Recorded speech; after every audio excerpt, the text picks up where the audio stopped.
Hello people, welcome back to our channel simple online studies. आज फिर मैंने एक ग्रामेटिकल सब्जेक्ट सिलेक्ट किया है जो कि छोटे बच्चों को UKG, LKG, first standard, second standard, हर स्टैंडर्ड में इसका थोड़ा थोड़ा ब्रीफ दिया गया है। तो आज मैं आपको सिंपल लैंग्वेज में ये बताने वाली हूँ कि ए और एन कब यूज़ किया जाता है। तो मेरे पहले के वीडियोस में आपने देखा होगा कि मैंने एक वीडियोस अल्फ़ाबेट का बनाया, फिर उसके बाद मैंने वॉवेल्स और कॉन्सोनेंट का बनाया। जस्ट मैं आपको एक ब्रीफ दे देती हूँ दोनों वीडियोस का, क्योंकि वो दोनों वीडियोस इस ए कब लगाना है और एन कब लगाना है वर्ड्स को, इससे काफ़ी रिलेटेड है। तो मैं जस्ट आपको बता देती हूँ कि अल्फ़ाबेट्स टोटल हमारे 26 होते हैं, और उसमें वॉवेल्स और कॉन्सोनेंट उसमें 5 अक्षर ऐसे हैं जो वॉवेल्स है, और उसके अलावा जो भी बचे हुए 21 अल्फ़ाबेट्स है वो कॉन्सोनेंट है। तो चलो देखिए हम कब ए लगाते हैं और एन लगाते हैं वर्ड्स को। A and an are used before a noun when we speak of one person, place, animal, birds और थिंग्स। तो मैंने पहले नाउन का भी एक व्लॉग बनाया है, मैं उस वीडियो का लिंक भी आपको डिस्क्रिप्शन में डाल दूँगी।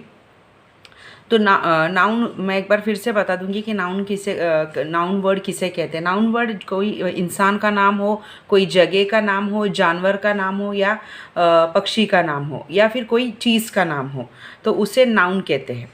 ठीक है। तो an is written when the first letter of the noun is a vowel. तो उन्होंने क्या कहा है कि भाई ए और एन ये दोनों नाउन को यूज़ किए जाते हैं, भले वो इंसान हो, जगह हो, पशु हो, पक्षी हो, या कोई चीज़ हो, बट एन उसे ही यूज़ किया जाता है जो वोवेल में मैंने आपको बताया था कि 5 अक्षर होते हैं, ए, ई, आई, ओ, यू से शुरुआत होने वाला अक्षर। मतलब कोई भी आप इन पांचों में से वर्ड ले लो जिसका पहला अल्फ़ाबेट ए हो, ई हो, आई हो, ओ हो या यू हो। जैसे कि यहाँ नीचे एग्जाम्पल दिए गए, आप देख रहे होंगे कि यहाँ पे लिखा है एप्पल। एप्पल किससे स्टार्ट होता है? एप्पल की स्पेलिंग ए से स्टार्ट होती है, इसलिए यहाँ पे यूज़ किया है एन, क्योंकि ये एक वॉवेल वर्ड है। ठीक है। ऑरेंज, आप देखो यहाँ पे ऑरेंज है। तीसरा है एग, इसलिए यहाँ पे क्या लिखा है? An apple, an orange, an egg. Okay. अभी ए कब यूज़ करें? A is written when the first letter of the noun in consonant. Consonant मैं दोबारा बता देती हूँ। कॉन्सोनेंट इसके अलावा, इस 5 अक्षर के अलावा जो भी 21 अक्षर जो हमारे 26 अल्फ़ाबेट में होते हैं, भले वो बी, सी, डी, एफ, जी एक्सेट्रा एक्सेट्रा, ये छोड़कर, तो उसे हम ए अल्फ़ाबेट यूज़ करते हैं सेंटेंस बनाते वक्त। ओके। जैसे आप यहाँ पे नीचे दिया गया एग्जाम्पल के तौर पे बैट को क्या बोलेंगे हम? बैट का पहला अक्षर क्या है? बी, जो कि कॉन्सोनेंट है, तो a bat. Puppy, a puppy. Fan, F से स्टार्ट हो रहा है, अ फैन। तो सिंपल है ये, आपको सिर्फ इतना याद रखना है, आपको वॉवल शब्द याद रखने।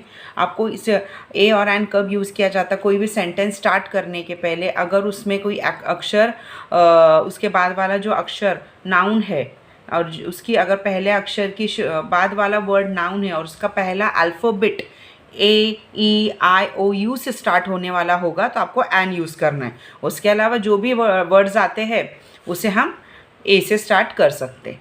तो मैं आपको एक एक्सरसाइज बताती हूँ जो बच्चों को आप घर पे भी दे सकते हो सॉल्व करने के लिए, कि भाई आपको ए कब यूज़ करना है, एन कब यूज़ करना है। ओके। ऐसे क्वेश्चंस, ऐसे एक्सरसाइज एग्जाम में भी आते हैं, तो आप घर पे बच्चों की ऐसी प्रैक्टिस ले सकते हो। ये मेरी बेटी की बुक है, इसमें उसने ऑलरेडी सॉल्व करके रखा है, बट मैं आपको बता देती हूँ। वहाँ पे उनको ये एक्सरसाइज में ऐसा दिया गया है कि look at the picture and fill in the blank with a or an. तो यहाँ पे उन्होंने क्या पूछा है? दिस इज डैश एंट, मतलब अभी यहाँ पे डैश के बाद क्या आया है? एंट आया। एंड क्या? एंड का पहला अक्षर क्या है? ए क्या है? वॉवेल है। ये जैसे ए, ई, आई, ओ, यू। ठीक है।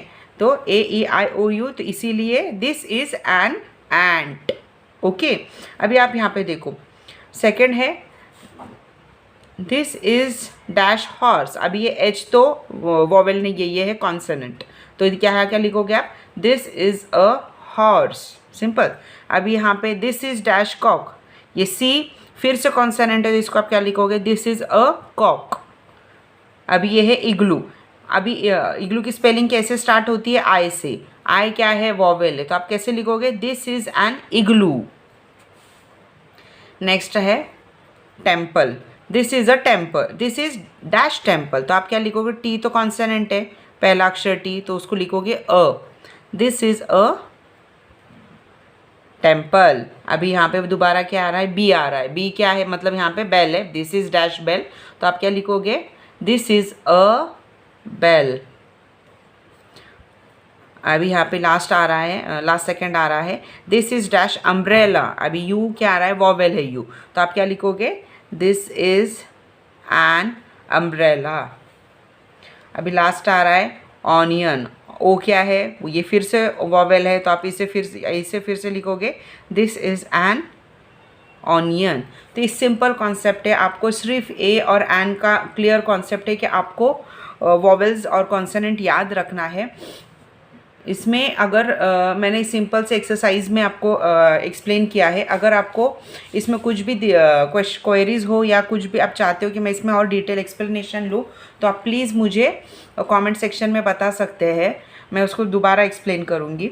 बट आप सिंपल से ऐसे एक्सरसाइज बच्चों को घर में दीजिए और उनको वॉवेल्स और कॉन्सोनेंट के मेरे वीडियोस के थ्रू आप उनको एक्सप्लेन कर सकते हैं, और वो वॉवेल्स और कॉन्सोनेंट आप उनको याद करवा दीजिए, आपको ऑटोमेटिक ये ए और एन और इसी से रिलेटेड आगे के भी जो ग्रामेटिकल पॉइंट्स, बहुत से पॉइंट्स है जो हमारे वॉवेल और कॉन्सोनेंट से रिलेटेड होते, और ये ए और एन ये हमारी इंग्लिश स्पीकिंग में भी यूज़ होता है। जब बच्चों को कोई सेंटेंस मतलब कोई पैराग्राफ वगैरह या कुछ माई सेल्फ हो या ऐसे कुछ पर्सनल इन्फॉर्मेशन या वॉट एवर कोई भी टॉपिक पे स्कूल में या कहीं पे भी बात करना हो, तो उनको ए और एन का काफ़ी यूज़ होगा। तो आप घर पे उनको सिर्फ ये एक्सरसाइज दे दो, ये सिंपल है, ज़्यादा कुछ इसमें डिफ़िकल्ट नहीं। अगर आपको कोई क्वेरीज हो तो आप प्लीज़ मुझे कमेंट सेक्शन में बता सकते हैं। अगर आपको मेरा वीडियो अच्छा लगा हो तो प्लीज़ इसे लाइक कीजिए, शेयर कीजिए, चैनल को ज़रूर सब्सक्राइब कीजिए। Thank you, bye.